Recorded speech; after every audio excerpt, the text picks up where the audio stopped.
I have a question for you, Danielle. Thank you, by the way, to all of you. You guys all did an excellent job presenting your papers. I recently read, I believe it was the Facebook COO, her book about Lean In.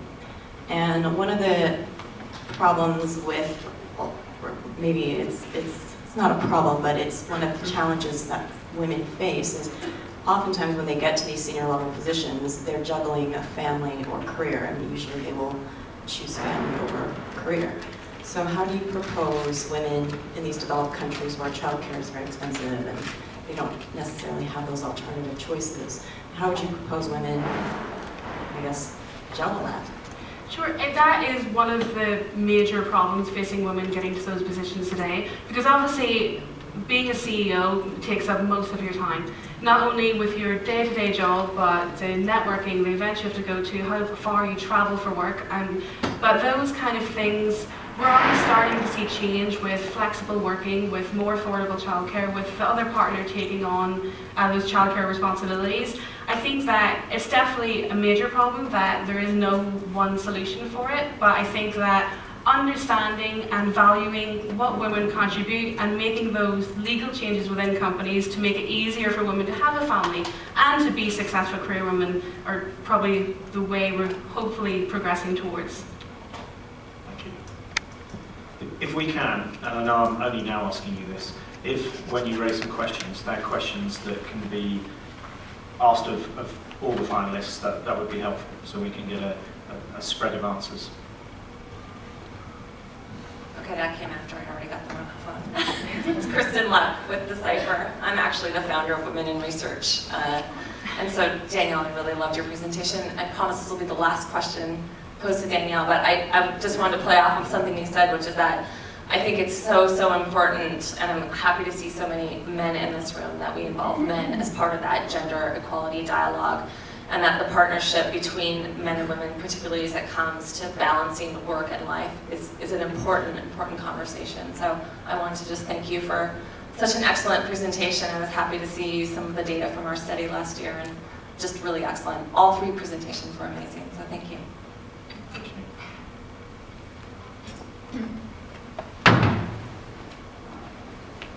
We're a little blinded here, so we can't see whether any hands are raised. Okay.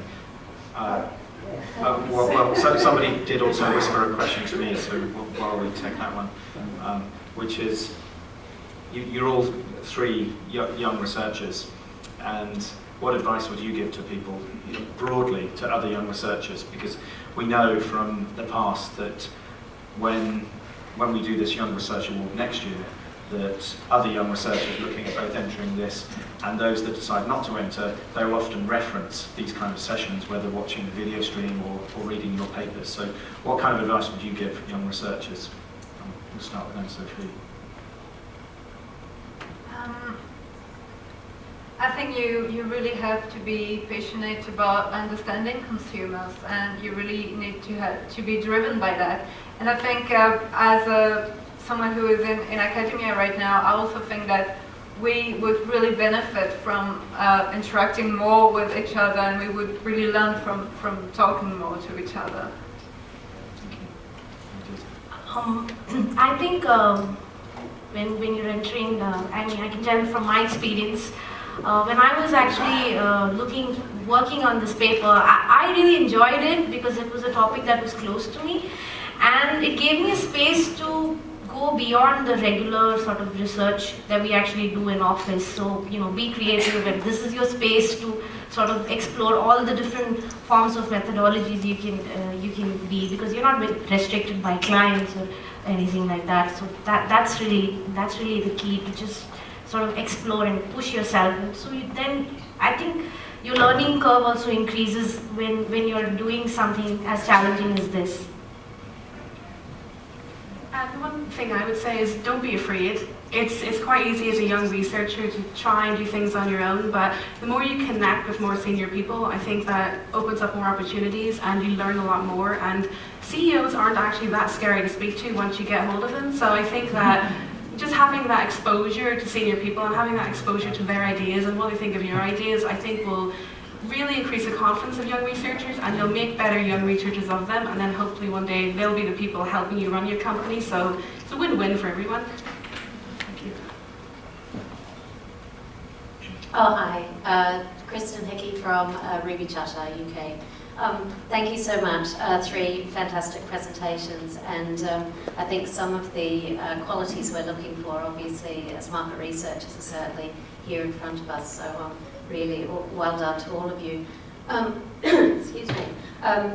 My question, and I'm not sure if it's equally applicable to all 3 speakers, but when each of the papers sort of looked at either minorities or niche groups, and in some ways looked at how to better engage or represent them.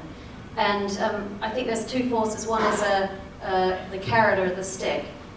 So one is about motivating them to empower themselves and maybe to have a stronger presence, and the other is about removing barriers so that, you know, we equally represent them or target them in advertising, or represent them better in different ways in terms of equality.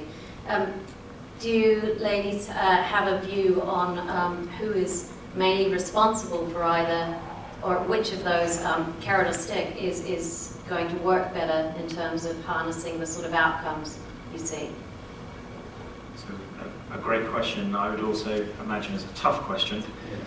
So I'm happy to be guided by any of you 3 as to who wants to answer first. Well, I'll jump in if that's all right. It's quite an interesting question, and I think there is no one single answer for it, so I'm going to be really intrigued to see what the rest of the ladies have to say. But I think we're all responsible. I think that change doesn't happen unless you make it happen. And it's quite interesting, even the use of the word minorities. If you think even talking about gender, women aren't in the minority by any stretch of the imagination, whatever way you cut it. If you look at population, if you look at responsibility for consumer buying, women aren't the minority. So it is just flipping that on its head, and as soon as you push through that change, and especially I think that if you have all levels, junior levels, senior levels, all stomping their feet and shouting for change, it happens. So I think it's probably half and half, a bit more of a carrot, a bit more of a stick probably. I think it's really to do about the context of what you're saying. So it would really depend on what is the scenario at that point. I think that is what is sort of, which will be the defining factor of whether you go ahead with the carrot or stick or the more participatory sort of way. But I believe you know, the whole world is at a new crossroads at this point, and perspectives are changing, and stereotypical notions that, like the ones that I just spoke about in my paper, it's important to sort of start the change at a very personal level. And if I can say this, personal is political, there's a lot of feminists would agree to that. Change at your personal level, at your family level, and that would perhaps sort of grow into a more macro level. So that was what I would say. Yeah, would probably have to, all the men also should believe personal is political, not just the women who are feminists are routing for the fact that personal is political. And I believe the carrot and stick and the other aspect, both of these approaches should have the underlying factor that the end goal is the benefit for all. So it is not, you know, the onus to it will increase when they see the end goal. And I believe as researchers, we need to be able to show them the way. I mean, not just as researchers, as individuals, as women, as people of this planet. We need to be able to show people who are not probably able to see that, the larger picture, which is, again, think big, think aspect. Yeah. Yes, I agree that both approaches are valuable, and also agree that this is a burden that falls on all of us, really. I think what I've talked about in my paper, but also what Nandita and Danielle have touched in their own presentations, is that diversity should not be seen as not just as a problem or as a challenge, but really as an opportunity. And whether it is cultural diversity, ethnic diversity, gender diversity, it's really an opportunity for all of us. And I think we can all benefit from it, and we can make other businesses benefit from it. Thank you. I'm not going to be able to take any more questions, unfortunately, because we will run out of time. So I would like to remind everybody that all 3 finalists obviously benefit from a huge amount of exposure in being able to attend SMR Congress, our flagship event, and of course to have the opportunity to speak to all of you and to all those watching on the video stream and to be part of the programme. So firstly, I'd like to congratulate all of them for that.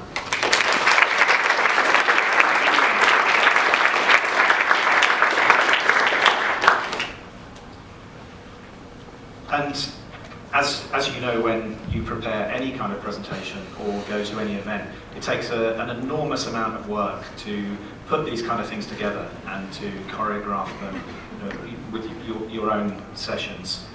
So well done to all of you there, and I find it hugely inspirational that we're looking at undoubtedly three leaders of the future, and I think that's brilliant for all of us. The hard part, of course, is with any of these things, deciding on the one winner. That's why we have a jury, and we judge it based on the written submission. So we have the time to evaluate that, and as a group, we kind of broadly work out. Now, never easy, and the prize for the winner is a cash prize. It's €2,500 provided by SMR. It's also 2 free registrations for SMR workshops of her choice, and it's based on a jury. I'd like to announce the winner of this wonderful initiative. Always difficult, hugely promoted. All 3 will be promoted, but the winner is.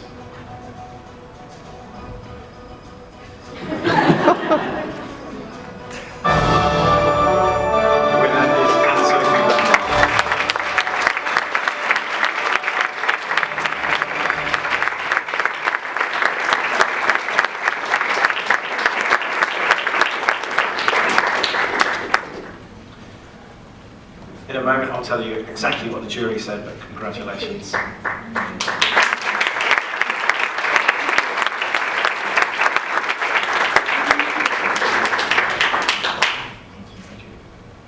Congratulations. The jury said that this project showed careful design and analysis, resulting in specific, actionable insights relevant to the topic. They also said this study was very interesting, well executed, had widely relevant conclusions. Great method, solid approach, very good and scientific paper. So congratulations to all 3, congratulations especially to Anne-Sophie. Please take the time to congratulate them individually, and thank you all for attending.